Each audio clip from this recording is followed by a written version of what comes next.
Hello বন্ধুরা, আশা করি আপনারা ভালো আছেন ও সুস্থ আছেন। তো দেখুন আমার ক্রিকেট বল ছবেদাটা কত বড় বড় সাইজের হয়েছে। এই গাছ কিন্তু আর একটা আছে, আমি সেটা পরে দেখাবো। আর পাশে যেটা দেখেছেন সেটা তো স্ট্রবেরি পেয়ারা।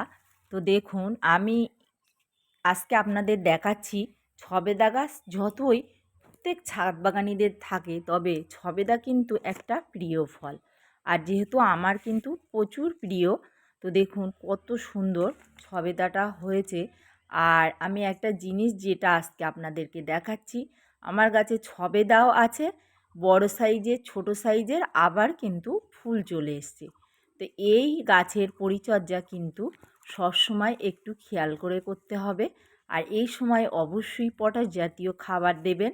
আর কচি পাতা যখনই বার হবে দেখবেন তার পাশেই কিন্তু ফুল এসছে। দেখুন একটা ছবেদা আছে, আবার পাশে কিন্তু ফুল চলে এসছে। তো এই সময় অবশ্যই আপনারা বেশি বেশি পটাশ জাতীয় খাবার দেবেন। আর এই ছবেদা গাছ নিয়ে আবার একটা বড় ভিডিও আপনাদের সঙ্গে অবশ্যই আমি শেয়ার করব, যে 12 মাসি যে ফল গাছগুলোতে কতবার খাবার দেবেন, কিভাবে খাবার দেবেন।